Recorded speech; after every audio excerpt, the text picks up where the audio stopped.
السلام علیکم ورحمۃ اللہ وبرکاتہ نحمدہ ونصلی علی رسولہ الکریم اما بعد فاعوذ باللہ من الشیطان الرجیم بسم اللہ الرحمن الرحیم رب اشرح لی صدری ویسر لی امری واحلل عقدۃ من لسانی یفقہوا قولی۔ ڈاکٹر کمل کیسر اور پروگرام آئی ایم امپاورڈ۔ اب تک ہم نے جو بات کی ہے امپاورمنٹ کی، ایک ایسے اینگلز دیکھے ہیں جس میں ہم کہتے ہیں کہ ایک عورت جو ہے وہ اپنے اندر اتنی قوت رکھتی ہے، اتنی طاقت رکھتی ہے کہ وہ کچھ بھی کر سکتی ہے۔ آج میں کچھ ایسی خواتین کی طرف اشارہ کرنا چاہوں گی جنہوں نے اپنی زندگی میں بہت غلطیاں کی، بہت آپ سمجھیں ایسے ایسے گناہ کیے کہ وہ ان کے بارے میں سوچنا بھی نہیں چاہتی، اور پھر اللہ تعالیٰ نے ان کو ہدایت دی اور وہ دین کی طرف آئیں، اور دین میں وہ کام بھی بہت کر رہی ہیں، دین سیکھ بھی انہوں نے لیا، لیکن سم ہاؤ وہ اپنے پاسٹ سے جان نہیں چھڑا پا رہی۔ یعنی وہ جب بھی کوئی نیکی کا کام کرتی ہیں تو یا ان کو سوسائٹی یاد دلاتی رہتی ہے کہ تم تو یہ بھی کرتی تھی اور تمہارے اندر یہ بھی خرابی تھی، یا وہ خود اپنے لیے سوچتی رہتی ہے کہ I am not good enough, اور اس کو اتنا گلٹ ہوتا رہتا ہے کہ میں تو اتنی گناہ گار ہوں، پتہ نہیں آگے بھی میری کوئی قبولیت کا وقت ہوگا کہ نہیں ہوگا۔ تو آج ہم ایک ایسی ہستی کے بارے میں پڑھیں گے جن سے اللہ راضی ہوا اور وہ اللہ سے راضی ہوئیں، اور ہم دیکھیں گے کہ یہ جب انہوں نے اس قسم کا سینیریو ان کی زندگی میں آیا تو انہوں نے اس سے کیسے ڈیل کیا، کیسے کوپ کیا۔ آج میں آپ کو بتاؤں گی سیدہ ہند بن عتبہ رضی اللہ عنہا کے بارے میں۔ ان کا اپنا نام ہند تھا اور ان کے والد کا نام جو ہے وہ عتبہ بن ربیعہ ہے، کہ رسول اللہ صلی اللہ علیہ وسلم کے چچا تھے، انکل تھے، اور ان کے بارے میں آتا ہے کہ جب جو کافر تھے وہ بہت کوشش کر رہے تھے کہ کسی طرح سے سب باز آ جائیں، تو کیونکہ یہ سردار تھے تو انہوں نے ان کو بھیجا، ان کو کہا کہ آپ جا کے رسول اللہ صلی اللہ علیہ وسلم کو سمجھائیں، ان کو کچھ آفرز کریں تاکہ ہمارے لیے جو مسئلے مسائل ہیں وہ نہ بڑھیں۔ ایسے موقع پہ ہوا یہ کہ عتبہ بن ربیعہ جو تھے وہ رسول اللہ صلی اللہ علیہ وسلم کے پاس آئے اور ان کو انہوں نے کچھ باتیں سمجھانے کی کوشش کی۔ تو اس وقت سچویشن یہ ہوئی کہ انہوں نے کیا دیکھا، وہاں پر رسول اللہ صلی اللہ علیہ وسلم نے ان کی بات سنی، لیکن اس کے ساتھ ہی انہوں نے قرآن کی آیات جو تھی وہ تلاوت کرنی شروع کر دی، اور جب انہوں نے قرآن کی آیات تلاوت کی تو جو دیکھنے والے تھے وہ کہتے تھے کہ عتبہ بن ربیعہ جو تھے ان کے چہرے کا ایک رنگ آ رہا تھا اور ایک رنگ جا رہا تھا، اور ان کی بالکل سچویشن اور وہ جو سٹائل تھا وہ بالکل چینج ہونا شروع ہو گیا۔ انہوں نے واپس آ کے اپنی قوم کو کہا کہ جو کچھ میں نے سنا ہے نہ تو یہ جادوگر کا کلام ہے، نہ کسی شاعر کا ہے، نہ کسی نجومی کا ہے، لیکن ساتھ ہی وہ اسلام لانے کے لیے بالکل بھی کسی طور پہ تیار نہیں ہوئے۔ تو یہ تھوڑا سا وہ بیک گراؤنڈ ہے۔ اب ہم جب دیکھتے ہیں ہند بنت عتبہ رضی اللہ عنہا کے بارے میں، ان کی سٹوری بڑی ڈیفیکلٹ سٹوری ہے، ان کی جو سچویشن بھی ہے وہ بھی بہت ہی ڈیفیکلٹ سچویشن ہے۔ کس طرح سے کہ پہلے ان کی شادی جس شخص سے ہوئی تھی زمانہ جاہلیت میں، تو ہم دیکھتے ہیں کہ انہوں نے ایک مسافر خانہ بنایا ہوا تھا، جیسے لوگ آج کل کے دور میں ہوٹل بناتے ہیں یا گیسٹ ہاؤس بناتے ہیں، اور وہاں پر لوگ آتے تھے، ٹھہرتے تھے، ان کا خیال رکھا جاتا تھا وغیرہ وغیرہ۔ اور وہاں پہ کچھ ایسے کوئی ایک معاملہ ہوا کمپلیکیٹڈ جس میں ان کی اپنے ہسبینڈ کے ساتھ کچھ جھگڑا ہو گیا۔ جھگڑے کی نوعیت بھی ایسی تھی کہ ایسا محسوس ہوتا تھا کہ ان کے اوپر کچھ الزامات آ رہے تھے، کیونکہ واقعات اس میں کچھ ایسے ہیں کہ کچھ اوتھینٹک باتیں ہیں اور کچھ ملی جلی باتیں ہیں، تو ہم اس کی ڈیٹیل میں نہیں جاتے۔ بہرحال ہمیں یہ پتہ چلتا ہے روایات سے کہ سیدہ ہند بن عتبہ جو تھی رضی اللہ عنہا، انہوں نے اپنے ہسبینڈ کے سامنے سٹینڈ لیا اور انہوں نے کہا کہ I am not going to leave with him, اگر یہ شخص میرے بارے میں اس طرح کا سوچتا ہے اور اس کو میرے اوپر یقین نہیں ہے تو میں اب اس کے ساتھ نہیں رہنا چاہتی، اور انہوں نے ان سے طلاق لے لی۔ پھر جب ان کی دوبارہ شادی ہوئی تو ان کے خامد جو تھے ان کا نام تھا ابو سفیان۔ ابو سفیان کے بارے میں ہم جانتے ہیں کہ ابو جہل کے بعد یہ سردار ایک تھا۔ تو جب ہم سیدہ ہند کے بارے میں دیکھتے ہیں تو ان کی پرسنالٹی بڑی دھواں دار تھی، بڑی اسٹرانگ پرسنالٹی تھی، بہت کانفیڈنس تھا، ایک خاندانی جاہ و جلال تھا، اس کے ساتھ ساتھ فصاحت و بلاغت تھی، جرت تھی۔ She was a very bold lady, جہاں پہ ان کو لگتا تھا کہ مجھے کسی معاملے میں کچھ بولنا ہے، کسی کو کچھ کہنا ہے، وہ بہت آرام سے کہہ دیا کرتی تھی۔ ایک مرتبہ ان کا ایک واقعہ ملتا ہے کہ وہ اپنے بیٹے، جب ان کے بیٹے چھوٹے تھے، معاویہ ان کے بیٹے کا نام ہے، تو وہ ان کے ساتھ کہیں جا رہی تھی، انہوں نے ان کا ہاتھ پکڑا ہوا تھا، تو کسی نے جب ان کو چلتے دیکھا تو انہوں نے کہا کہ اگر آپ کا بیٹا زندہ رہا تو ایک قوم کا سردار بنے گا۔ اس پہ سیدہ ہند بن عتبہ رضی اللہ عنہا نے کہا ایک قوم کا سردار کیوں بنے گا، اس کو تو پوری دنیا کا سردار بننا چاہیے. یعنی یہاں سے پتہ چلتا ہے کہ وہ اپنی ویژن کے معاملے میں بھی کتنی کلیئر تھیں. ان کے بیٹے ہیں جب وہ جوان ہو گئے تو وہ یہ بات یاد کر کے مسکرا کے کہا کرتے تھے کہ میری والدہ جو تھی زمانہ جاہلیت میں بڑی جو تھی خطرناک خاتون تھی، اور وہ کیسے کیسے ویژن رکھ کے آگے چلتی تھی، اور جب انہوں نے اسلام قبول کیا تو اس وقت وہ نیکیوں میں بھی کتنا آگے چلی. خیر، جب ان کی شادی ابو سفیان سے ہوئی، کیونکہ ابو سفیان رسول اللہ صلی اللہ علیہ وسلم کا بہت بڑا دشمن تھا، ہر جگہ آپ صلی اللہ علیہ وآلہ وسلم کو اپوز کرتا تھا اور صحابہ کو تکلیف دیتا تھا، ان کے راستے میں، اسلام کے راستے میں رکاوٹ ڈالتا تھا. اور یہ جو تھی یہ اپنے ہسبینڈ کو کمپلیمنٹ کرتی تھی، یعنی یہ ان معاملات میں ان سے پیچھے نہیں رہتی تھیں بلکہ ان سے بڑھ چڑھ کے کرتی تھیں، اپنے ہسبینڈ کو موٹیویٹ کرتی تھیں کہ جائیں اور اسلام کے خلاف ہر قسم کی لڑائی جھگڑا کریں. اسی دوران میں جب مسلمان مکہ سے مدینہ ہجرت کر کے چلے گئے، اور اس ٹائم پہ جب جنگ بدر ہوئی تو جنگ بدر میں بھی انہوں نے بہت سوچا تھا کہ مسلمانوں کو بالکل ہم ختم کر دیں گے اور دنیا سے صفحہ ہستی سے مٹا دیں گے. لیکن ان کے لیے بہت بڑا شوق تھا، اور سیدہ ہند بن عتبہ رضی اللہ عنہ کے لیے، کہ جب ان کو اطلاع ملی کہ جنگ بدر میں ان کے والد، ان کے چچا، ان کے بھائی سب کو موت کے گھاٹ اتار دیا گیا، اور صرف یہی نہیں ہوا بلکہ ان کو یہ پتا چلا کہ وہاں پر ایک کنواں تھا، اس میں رسول اللہ صلی اللہ علیہ وسلم نے جتنے کافر جو تھے وہ قتل ہوئے تھے ان کو کہا تھا کہ ان کی لاشوں کو اس کنویں میں پھینک دیا جائے.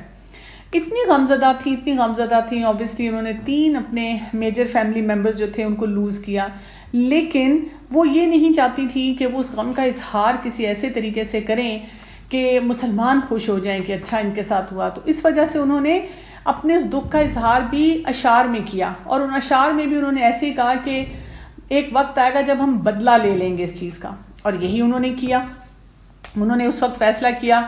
کہ میں نے بدلہ لینا ہے، اور ابو سفیان جو کہ ان کے شوہر تھے ان کو بھی قسم دی کہ آپ نے دوبارہ مسلمانوں سے لڑنا ہے اور ان سے بدلہ لینا ہے، میرے بھائی کا، میرے چچا کا اور میرے والد کا. اور وہ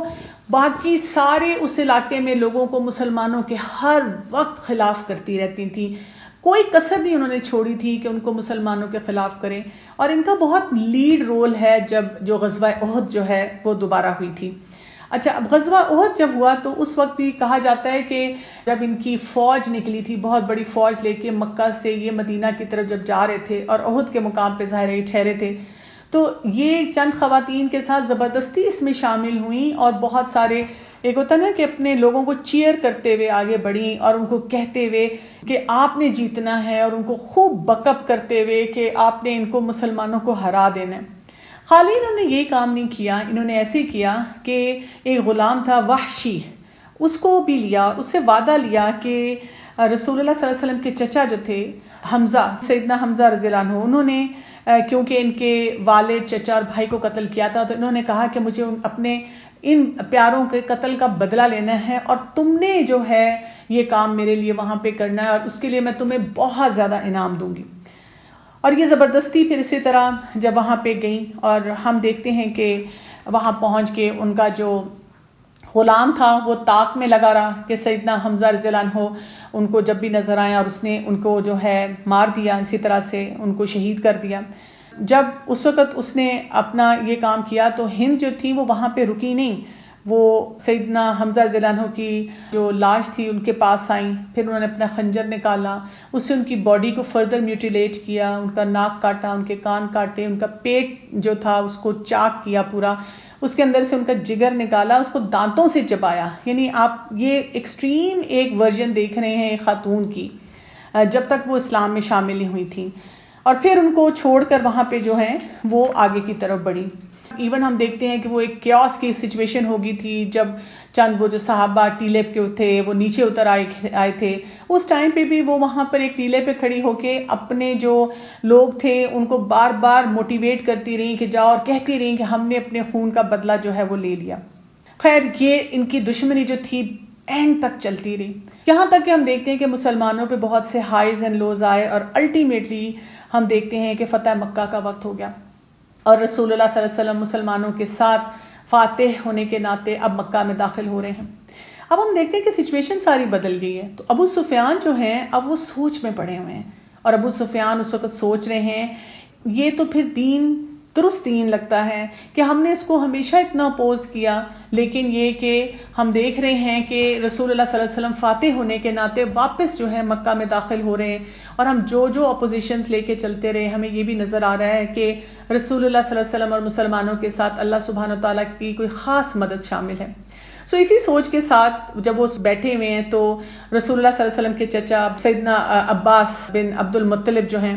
انہوں نے ان کو موٹیویٹ کیا وہاں پر، اور انہوں نے ان کو کہا کہ آپ مسلمان ہو جائیں۔ تو یہ مان گئے، انہوں نے سوچا کہ I don't have a way out، اور انہوں نے اسلام قبول کر لیا۔ ابو سفیان نے جب اسلام قبول کیا تو اس ٹائم پہ ہم دیکھتے ہیں کہ رسول اللہ صلی اللہ علیہ وسلم کو یہ کہا گیا، ریکویسٹ کی گئی کہ جو ابو سفیان ہے، کیونکہ یہ ایک لیڈرشپ رول میں رہے ہیں، سیدنا عباس رضی اللہ عنہ نے ان سے کہا کہ ایک لیڈرشپ رول میں رہے ہیں، اتنے بڑے سردار ہیں، تو آپ ان کو تھوڑا سا آنر دے دیں، کیونکہ ایک سردار کے لیے چاہے وہ اب جھک بھی گیا ہے، اس نے اسلام کے اس میں دائرے میں آ گیا ہے، لیکن اس کے لیے ایک تھوڑا سا کریڈٹ میں اس کے بعد جائے گی کہ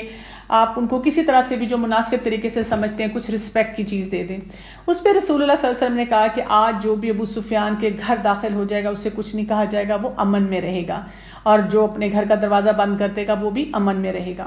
ایسے موقع پہ ہوا یہ کہ جب ہند کو پتا چلا کہ ابو سفیان نے تو اسلام قبول کر لیا ہے، تو ان کا حال یہ تھا سیدہ ہند کا کہ ان کو تو بہت غصہ آیا، ان کے تو ہوش اڑ گئے، ان کو تو ہوا کہ what is this? How could this happen? How could my husband do that? اور اس پہ وہ اس قدر پریشان ہوئی، اور پہلے انہوں نے اپنے ہسبینڈ سے بہت لڑائی کی، ان کو کہا تم ہوش میں ہو، یہ تم کیسے کر سکتے ہو، تم نے غداری کی ہے۔ ابو سفیان نے ان کو سمجھایا کہ دیکھو اگر اس میں مطلب ہم جو کچھ بھی دیکھ رہے ہیں ہم نے اپنی ایگو میں اور اپنے ہی ایک غصے میں اور غیظ میں آ کر کیا کچھ کیا، لیکن اگر یہ اتنا برا دین ہوتا اور اس میں جھوٹ ہوتا، یہ چیزیں ٹھیک نہ ہوتی، تو پھر ان کو فتح کیوں حاصل ہوتی؟ اور بہت سے واقعات کی جب اس نے ذکر کیا، اسی دوران میں جب ہند نے بھی دیکھنا شروع کیا کہ رسول اللہ صلی اللہ علیہ وسلم نے وہاں آ کے کوئی خون ریزی نہیں کی، کس طرح سے مسلمانوں نے سب کے ساتھ اچھے طریقے سے بات کی، جو ان کو ٹارچر کرنے والے لوگ تھے ان کو معاف کر دیا گیا، عام معافی نظر آئی، تو ان کا دل بھی پگھلا، اور کیونکہ بہت ذہین خاتون تھی تو انہوں نے بھی سوچا کہ yes there has to be some reality in دس۔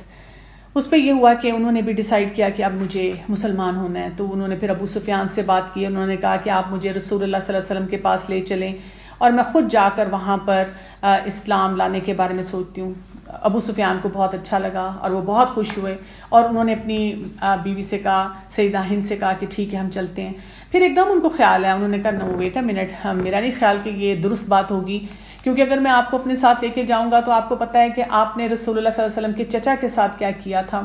کس طرح آپ نے برے طریقے سے بدلہ لیا تھا، تو رسول اللہ صلی اللہ علیہ وسلم کو نہیں اچھا لگے گا اور میرے لیے بھی امبیرسنگ ہو جائے گا، تو وہ تھوڑا سا بیک آف ہو گئے۔ اس پر ہم دیکھتے ہیں کہ ہند رکی نہیں، انہوں نے کیا کیا کہ چند اور خواتین کو اکٹھا کیا جو وہ بھی مسلمان ہونا چاہ رہی تھیں، اور ان کو لے کر سیدنا عثمان بن عفان رضی اللہ عنہ کے پاس آئیں اور ان سے کہا کہ میں اس طرح مسلمان ہونا چاہتی ہوں، تو کیا آپ مجھے رسول اللہ صلی اللہ علیہ وسلم کے پاس لے جائیں گے؟ سیدنا عثمان رضی اللہ عنہ بہت خوش ہوئے، انہوں نے فوراً کہا کہ کیوں نہیں، اور وہ ان کو لے کر سب لیڈیز کو لے کر رسول اللہ صلی اللہ علیہ وسلم کی خدمت میں حاضر ہوئے۔ اور ہند نے شروع میں نقاب اوڑا ہوا تھا تاکہ یہ کہ رسول اللہ صلی اللہ علیہ وسلم ایک دم ان کو دیکھ کر غمزدہ نہ ہو جائیں اپنے چچا کو یاد کر کے، کیونکہ جو انہوں نے سلوک کیا تھا۔ لیکن جب انہوں نے وہاں جا کے بتایا کہ میں اس طرح سے اسلام کے دائرے میں آنا چاہتی ہوں، اور انہوں نے وہاں پر اپنی آئیڈینٹی کو بھی ڈکلیئر کیا، تو رسول اللہ صلی اللہ علیہ وسلم بہت خوش ہوئے، اور آپ صلی اللہ علیہ وسلم نے ان کو ویلکم بھی کیا اور ان کو دعا بھی دی۔ اس طرح سے اور دیگر خواتین کے ساتھ انہوں نے رسول اللہ صلی اللہ علیہ وسلم کے ہاتھ پہ بیعت لی، اس طرح وہ اسلام کے دائرے میں آ گئی۔ ہم یہ دیکھتے ہیں کہ اسلام کے دائرے میں آنے کے بعد انہوں نے پھر اسی طریقے سے اسلام کی خدمت کی، بہت عمل میں آگے رہی، اور جب وقت آیا تھا سیدنا ابو بکر صدیق رضی اللہ عنہ کی وفات کا، تو وہی وہ وقت تھا جب کہ یہ بھی موت اور زندگی کی کشمکش میں تھی، اور جلدی اسی ٹائم پہ یہ بھی وفات پا گئی۔ سو بیسیکلی ہمیں یہاں سے کیا پتہ چلتا ہے؟ ہم سب سے بڑی چیز یہاں پہ یہ دیکھتے ہیں کہ آپ امیجن کریں کہ ایک ایسی خاتون ہے جنہوں نے جہالت کی وجہ سے کس قدر مسلمانوں کو نقصان پہنچایا، کس قدر زہریلے انداز سے اسلام کو اپوز کیا، لیکن آپ دیکھیں کہ جب ان کو خیر نظر آئی اور ان کو یہ نظر آیا کہ اسلام ہی سچا دین ہے اور ان کے دل نے یہ گواہی دے دی، تو انہوں نے یہ سوچ کے اپنے آپ کو پیچھے نہیں رکھا it will be so embarrassing اگر اب میں اسلام کے دائرے میں آنے کی کوشش کرتی ہوں. انہوں نے بالکل کھلے دل سے یہ مانا اور وہ اسلام کے دائرے میں آ گئی. انہوں نے اپنے پاسٹ کو اور جو کچھ وہ پاسٹ میں کرتی رہی تھیں اس چیز کو یہ چیلنج یا ایشو نہیں بننے دیا کہ مجھے اس وقت اسلام میں نہیں آنا. ان کو کوئی کنفیوژن نہیں تھی. اور اس طرح آپ دیکھیں کہ انہوں نے کس طرح اچھے انداز میں یہ سب کام کیا. یہ کام کون کر سکتا ہے؟ جیسے میں نے آپ کو شروع میں کہا، امپاورمنٹ کی ایک شکل یہ بھی ہے کہ آپ کا پاسٹ جو بھی تھا، آپ جو کچھ بھی کرتے رہے ہیں، آپ نے جہالت سے کئی کام غلط کیے ہیں، لیکن جیسے ہی آپ نے کلمہ پڑھ لیا، جیسے ہی آپ کو اس کلمے کی پہچان ہوگی، آپ کو سمجھ آ گئی، اب آپ اپنے آپ کو فوراً بدلیں، اللہ کے آگے جھکیں، بالکل اس چیز کو ہنڈرنس نہ بننے دیں کہ میں کیسی ہوتی تھی یا میں نے کیسے کام کیے ہیں. اور اس سے کیا ہوتا ہے؟ اس سے ہم دیکھتے ہیں کہ اللہ تعالیٰ کی طرف سے بڑی خیر و برکت آتی ہے. تو ایک انسان جس نے ساری زندگی غلط کام کیے ہوں، ماحول کا بہت سا اثر لیا ہو، لیکن جیسے ہی اس کو ایک طرح سے ریگریٹ ہونا شروع ہو تو اس کو کیا کرنے کی ضرورت ہوتی ہے؟ فوراً واپس لوٹنے کی ضرورت ہوتی ہے. اسی لیے ہم دیکھتے ہیں کہ جو لوگ جہالت کے ٹائم پہ خطرناک ہوتے ہیں، جب وہ اسلام میں داخل ہونا شروع ہو جاتے ہیں وہ اتنی ہی خیر جو ہے وہ لے کر آتے ہیں. اس کے لیے انسان کے اندر کیا پرسنالٹی ہونی چاہیے؟ یعنی امپاورمنٹ کا ایک جو امپورٹنٹ ٹریٹ ہے جس کے بارے میں آج میں آپ کو اویئرنیس دوں گی اس کے ساتھ، وہ ہے آپ کے اندر ڈٹرمینیشن بہت زیادہ ہونی چاہیے. اور یہ بہت ہی پازیٹیو ٹریٹ ہوتا ہے جس کی وجہ سے انسان جو ڈٹرمنڈ ہوتا ہے، جس کے اندر کلیئرٹی ہوتی ہے، جو ایک دفعہ فیصلہ کر لیتا ہے کہ میں نے یہ کام کرنا ہے، ٹھان لیتا ہے، تو پھر وہ کیا کرتا ہے؟ پھر وہ راستے کے ہرڈلز کو نہیں دیکھتا، پھر وہ راستے کے رکاوٹ کو نہیں دیکھتا، بلکہ وہ اپنے گول تک چلا جاتا ہے. اب آپ دیکھیں کہ سیدہ ہند بن عتبہ رضی اللہ عنہا جو تھیں، جب وہ جہالت میں تھیں تو انہوں نے جب مسلمانوں کے خلاف جو جو گول سیٹ کیے وہ اس کو پورا کرتی چلے گی، اس کے مطابق ساری پلاننگ کی. اور جب وہ اسلام کے دائرے میں آئیں تو تب بھی انہوں نے کچھ پرواہ کیے بغیر انہوں نے سوچ لیا کہ میں نے اسلام قبول کرنا ہے. تو اگر ان کو کسی نے کوئی بھی بات کی انہوں نے اس کی پرواہ نہیں کی اور وہ جا کر اسلام انہوں نے قبول کر لیا.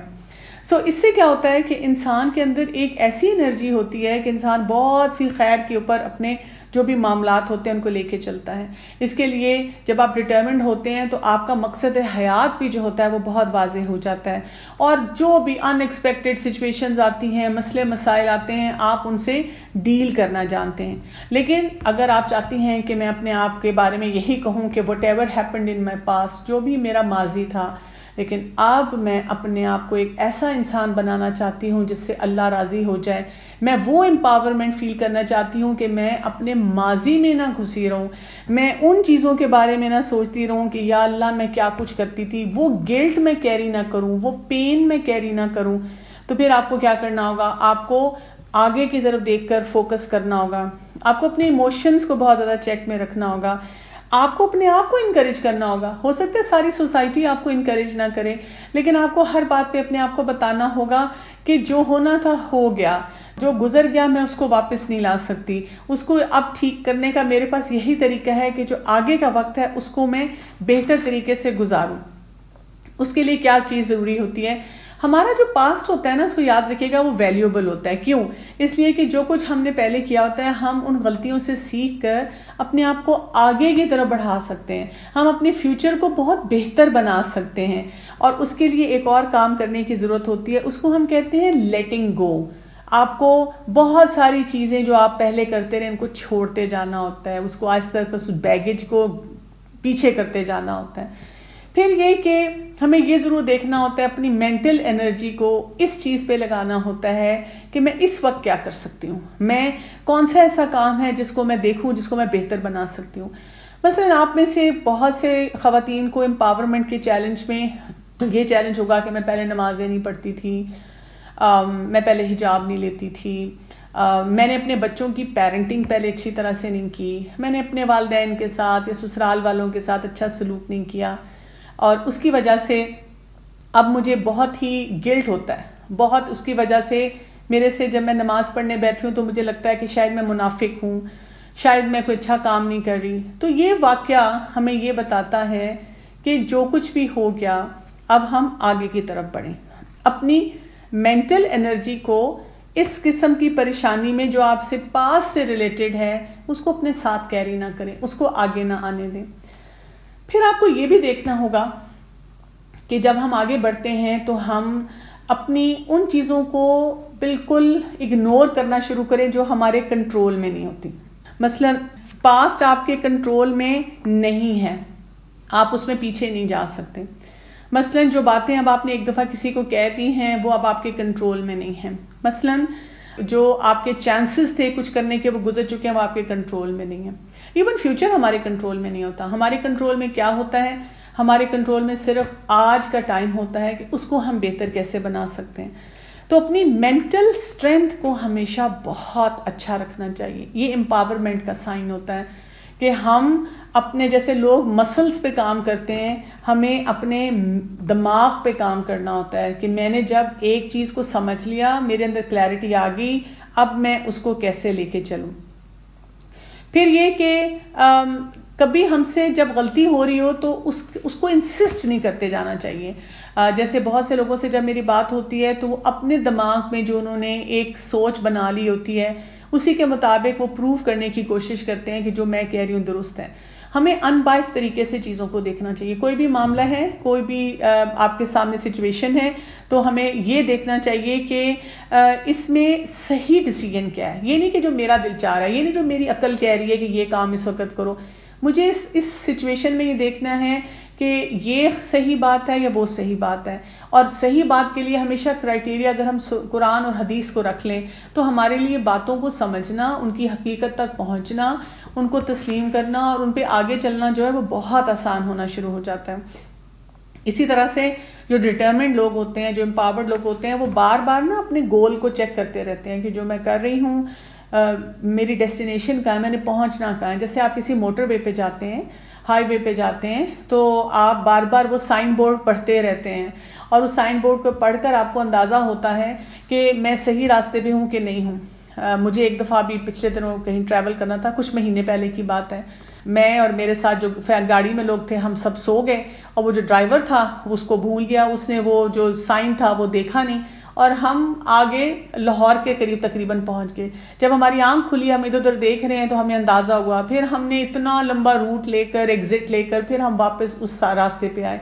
تو انسان جب سائن بورڈز کو صحیح پڑھتا رہتا ہے نا اپنی زندگی میں بھی کہ یہاں جانا ہے، یہ کرنا ہے، یہ اچیومنٹ ہے۔ بہت سی خواتین کو میں دیکھتی ہوں وہ اس وجہ سے امپاورڈ نہیں ہو پاتی ہیں، ڈٹرمینیشن ان کے اندر نہیں ہوتی ہے، وہ کنفیوزڈ ہی پھرتی رہتی ہیں۔ آپ کسی بھی خاتون کو روک کے پوچھیں کہ آپ زندگی میں کیا حاصل کرنا چاہتی ہیں، اور خاص طور پہ اگر وہ گھریلو خاتون ہیں تو وہ ایک دم کنفیوز سی ہوتی، کہتی ہے میں نے کیا حاصل کرنا ہے، جو میرے شوہر کہیں گے، جو میرے بچے کہیں گے، جو میرے میکے سسرال والے کہیں گے، جو بھی مجھے بتا دیں گے۔ دیکھیں ایک ہوتا ہے وہ انکنٹرولبل فیکٹر ہے نا، آپ خود تو آپ کو پتا ہو نا آپ کیا چاہتی ہیں۔ مثلا میں بچوں کی اچھی تربیت کرنا چاہتی ہوں، مثلا میں چاہتی ہوں کہ جو میرے پاس تھوڑا سا چاہے 1 گھنٹے کا فری ٹائم ہو اس میں اچھی کوئی کتابیں پڑھ لوں، مثلا میں چاہتی ہوں میں آن لائن کوئی ایکٹیویٹی کر لوں، مثلا میں چاہتی ہوں کہ میں تھوڑا سا ریسٹ کر لوں۔ یہ امپاورمنٹ کی نشانی ہے، بجائے اس کے کہ کوئی آپ کو یہ بار بار بتاتا رہے کہ تم پہلے یہ غلطیاں کرتی تھی، جب تمہاری شادی تم نے یہ غلطی کی، شادی سے پہلے تم ایسی ہوتی تھی، بعد میں تم ایسی ہوتی تھی۔ اس سے ہم کیا کریں، اپنے اوپر لگاتار ایسے لیبلز لگا رہے ہوتے ہیں کہ ہم کوئی کام صحیح طرح سے کر ہی نہیں سکتے۔ جو انسان اندر سے سچا اور کھرا ہوتا ہے نا، جس طرح سے ہم دیکھتے ہیں کہ سیدہ ہند بن عتبہ رضی اللہ عنہا تھی، تو وہ انسان جو ہوتا ہے نا فوراً اپنی مسٹیک کو ریکٹیفائی کرتا ہے۔ اس کے نزدیک یہ ایشو نہیں ہوتا کہ انا کا کہ کتنا برا لگے گا کہ پہلے میں نے یہ بولا اور یہ کیا اور اب میں نے یہ کر لیا۔ وہ کہتے ہیں اچھا یہ بات درست ہے، یہ میں بلیو کرتی ہوں اور میں نے اسی کے مطابق جو ہے اپنے تمام کاموں کو کرنا ہے۔ پھر آپ یہ بھی دیکھیں اس واقعے میں ہم یہ بھی دیکھتے ہیں کہ وہ اتنی کلیئر ہیڈڈ تھیں، اتنی امپاورڈ تھیں کہ ان کے بیٹے جو تھے وہ بھی یہ نہیں کہہ رہے ہیں کہ میری اماں کا پاسٹ کیسا تھا اور اب مجھے بڑی امبیرسمنٹ ہو رہی ہے ان کے بارے میں بات کرتے ہوئے، کیونکہ دیکھیں پاسٹ میں تو ان کے بہت ہی ایکسٹریم اگزامپل ہمارے سامنے، وہ بلکہ پرائز لے رہے ہیں، وہ اپنی والدہ کے فین نظر آ رہے ہیں کہ میری والدہ نے ٹھیک ہے جہالت میں بہت غلط کام کیا، لیکن دیکھیں اب جب وہ مسلمان ہوئی ہیں اور یہ بھی ایک اللہ کی طرف سے ہدایت کا راستہ کھلن کیا تو وہ کس قدر لیڈرشپ سٹائل میں سامنے آئی ہیں، مجھے بھی انہوں نے کیا کچھ سکھایا، دین کے معاملے میں وہ پیچھے نہیں رہی اور جو کرنے کا کام تھا وہ کیا۔ تو ہمیں اپنے آپ کو امپاور کرنا ہے، اور اس امپاورمنٹ کا ایک اسپیکٹ کیا ہے کہ اپنے پاسٹ میں نہ رہیں، ان پاسٹ کی غلطیوں کو نہ دہرائیں اور اپنے آپ کو بہترین انسان بنائیں۔ السلام علیکم ورحمۃ اللہ وبرکاتہ۔